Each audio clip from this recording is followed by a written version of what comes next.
Hello friends, welcome back to my channel. आज हम जानेंगे कि संगम एज में सोसाइटी कैसे हुआ करती थी, इकोनॉमी कैसे हुआ करती थी, एडमिनिस्ट्रेशन कैसे हुआ करता था और रिलीजियस लाइफ कैसी थी। तो तोल्कापियर द्वारा लिखी गई एक ग्रामर बुक तोल्कापियम, इसमें बताया गया है कि साउथ इंडिया की लैंड को 5 पार्ट में डिवाइड किया गया था और लैंड के डिवीजन के हिसाब से अलग अलग ऑक्यूपेशन फॉलो किया जाता था और वहां के लोकल पर्सन को क्या बुलाते थे इसके बारे में जानेंगे।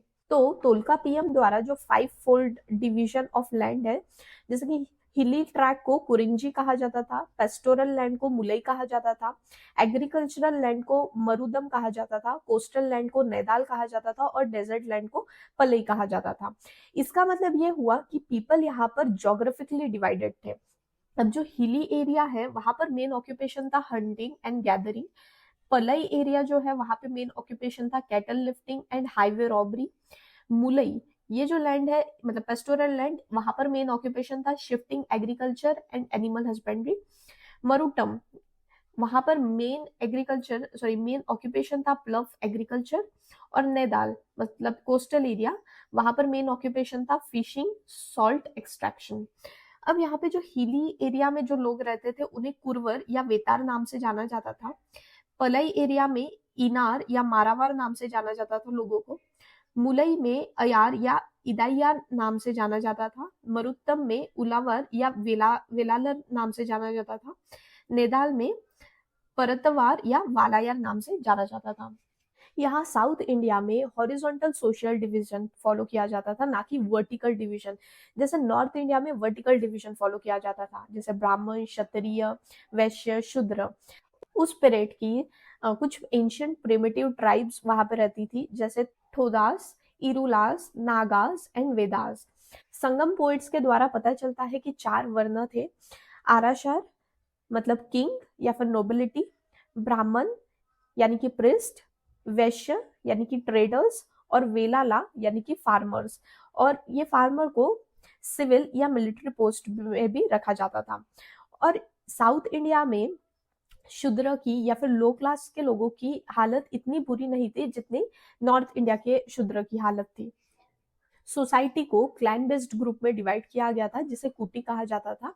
और इन कूटी ग्रुप के बीच में इंटरडाइनिंग एंड सोशल इंटरेक्शन हुआ करता था।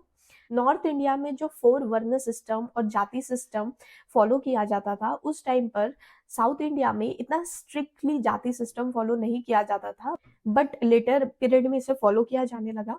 वहां पर लोग ट्राइबल परंपराओं का पालन किया करते थे और किसी ऑब्जेक्ट, नेचुरल ऑब्जेक्ट और एनिमल को वर्शिप किया करते थे। उस टाइम लोग बुरी नजर से बचने के लिए या बारिश लाने के लिए, लक लाने के लिए तावीज का इस्तेमाल करते थे। अब जानते हैं कि संगम एज में वुमेन की पोजीशन कैसी थी।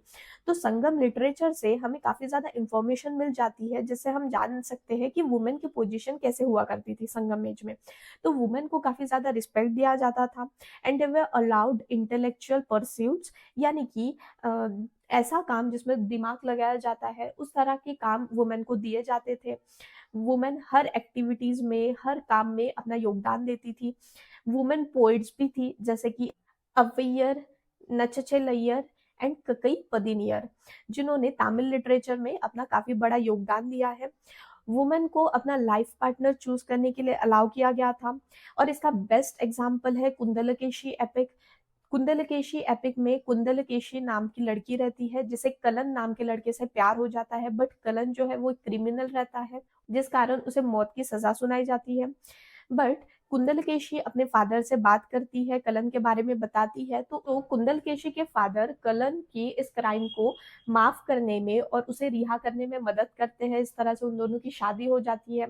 और पूरी आगे की स्टोरी डिटेल में अगर आप जानने में इंटरेस्टेड होंगे तो आप संगम लिटरेचर का वीडियो रेफर कर सकते हैं।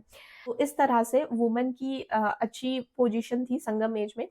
बट वीडो की जो लाइफ थी वो काफी मिजरेबल थी और ऐसा मेंशन किया गया है कि सती प्रैक्टिस भी फॉलो किया जाता था in the higher strata of society. अब जानते हैं कि संगम एज में इकोनॉमी कैसे हुआ करती थी। तो एग्रीकल्चर ये इनका चीफ ऑक्यूपेशन था और मोस्टली राइस की फसल करते थे। हैंडीक्राफ्ट्स बनाया करते थे, जैसे weaving, metal works and carpentry, ship building, making of ornaments using beads, stones and Ivory. और ये सारे हैंडीक्राफ्ट काफी ज्यादा डिमांड में थे इंटरनल और एक्सटर्नल ट्रेड के लिए। और संगम पीरियड में इन हैंडीक्राफ्ट का ट्रेड करना बनाना पीक पर था। हाई एक्सपर्टीज अटेन की गई थी कॉटन और सिल्क के कपड़े बुनने में बनाने में। और वेस्टर्न वर्ल्ड में कॉटन के कपड़ों की, सिल्क के कपड़ों की काफी ज्यादा डिमांड थी, स्पेशली उरैयूर में। उरैयूर ये पड़ता है तमिलनाडु के तिरुचिरापल्ली एरिया में। फॉरेन ट्रेड के लिए जो इम्पोर्टेंट पोर्ट सिटी थी वो थी Puhar, which is a town in Nagapattinam district in Tamil Nadu. और दूसरे इंपॉर्टेंट पोर्ट थे कमर्शियल एक्टिविटी के लिए, जैसे टोंडी, मुसिरी, कोरकई, अरिक्कामेदु, मरक्कनम। काफी सारे गोल्ड और सिल्वर कॉइन इशू किए गए by Roman emperor like Augustus, Tiberius, Nero, इन लोगों के द्वारा, जो कि तमिलनाडु के अलग अलग पार्ट में मिले हैं, जिससे समझ में आता है कि उस टाइम पे जो ट्रेड था वो काफी ज्यादा फ्लरिशिंग था। एक्सपोर्ट आइटम जो थे, मेजर एक्सपोर्ट आइटम थे cotton fabric and spices like paper, ginger, cardamom, turmeric along with the ivory products, pearls and precious stones। और मेजर इंपोर्ट आइटम्स थे horses, gold and sweet wine. राजा की income generate होती थी व्यापार से, या फिर किसी ने कुछ ट्रिब्यूट दे दिया उससे, या फिर प्लंडर। प्लंडर यानी कि किसी राज्य पर आक्रमण कर लिया, वॉर कर लिया, लूटपाट कर कर जो भी पैसा मिला वो राजा का। और टैक्स के द्वारा रेवेन्यू जनरेट किया जाता था। जो 3 किंगडम थे साउथ इंडिया के, चोला, चेरा और पांड्या, ये हमेशा चीफटेन्स यानी कि जो मुख्य है या फिर एक टाइप के हेड है एरिया के, उनको सब्जुगेट करना चाहते थे। यानी कि अपनी ताकत से उन्हें वश में करना चाहते थे। इसीलिए उस टाइम पे वॉर, रेड, प्लंडर ये सारे नॉर्मल फीचर थे सोसाइटी के। बट इस प्लंडर की वजह से सारे रिसोर्सेज, मैन पावर नष्ट हो जाते थे। और संगम पोयम्स में भी इसके बारे में पता चलता है। पशु और खेती का उत्पाद दुश्मनी मुखिया द्वारा लूट लिया गया था, जिस कारण विलेजर्स को कितना दुख हुआ इसके बारे में बताया गया है।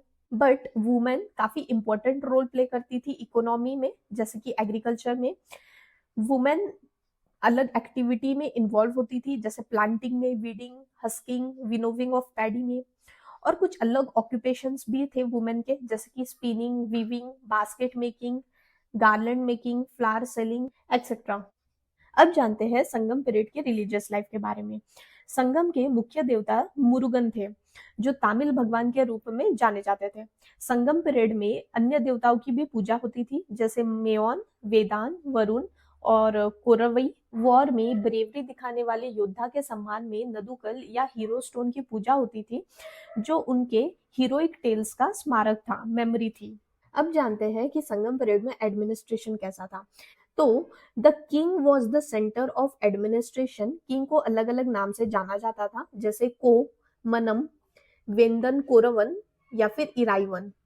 और क्राउन मोनार्च के कोर्ट को अवई कहा जाता था। कुछ इंपॉर्टेंट ऑफिशियल्स थे, जिसे पंच महासभा कहा जाता था। मिनिस्टर्स को अमितचार कहा जाता था। प्रीस्ट को पुरोहित कहा जाता था। एनवॉय को दूतर कहा जाता था, दूत। कमांडर को सेनापति कहा जाता था। और स्पाइस यानी कि जासूस को ओरार कहा जाता था। किंगडम को डिवाइड किया गया था प्रोविंस में, टाउन में, big village and small village में। तो प्रोविंस को उस समय मंडलम कहा जाता था या नाडु भी कहा जाता था। इसीलिए अभी भी साउथ इंडिया में एक स्टेट तमिलनाडु के नाम से है। टाउन को ऊर कहा जाता था, बिग विलेज को पेरूर कहा जाता था और स्मॉल विलेज को सिरूर कहा जाता था। फेमस कोस्टल टाउन था पट्टिनम, हार्बर एरिया था पुहर और सबअर्ब ऑफ टाउन था चेरी। अब जानते हैं रेवेन्यू एडमिनिस्ट्रेशन के बारे में।